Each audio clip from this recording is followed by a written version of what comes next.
Le visage actuel de la politique béninoise préoccupe les sages de la ville de Parakou.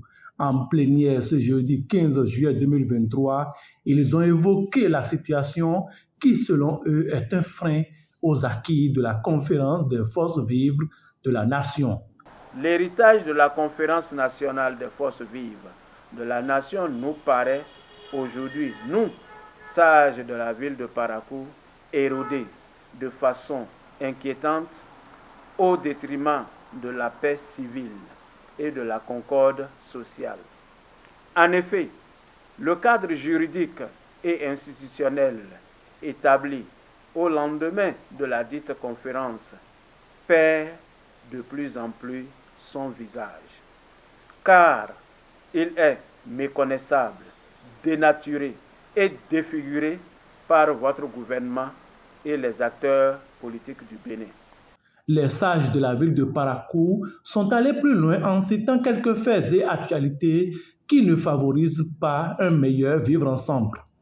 Des centaines de détenus politiques croupissent dans nos prisons sans jugement, sans oublier aussi eux de la jeunesse, les jeunes étudiants, artisans, paysans et d'autres femmes politiques de renom comme Rekia Madougou, Joël Aïvo, Saka George, Bio Tidjani Draman, Thibaut Ogou et j'en passe.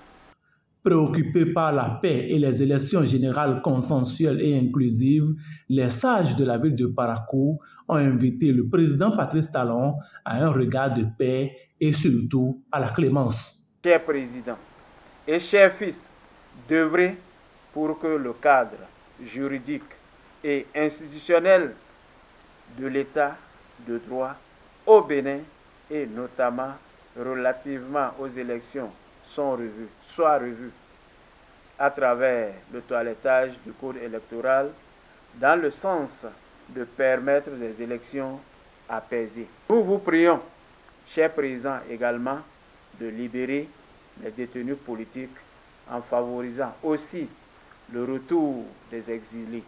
Cette déclaration des sages de la ville de Parakou intervient dans un contexte particulier où le Bénin prépare pour la toute première fois de son histoire les élections communales et locales, législatives et présidentielles dans la même année.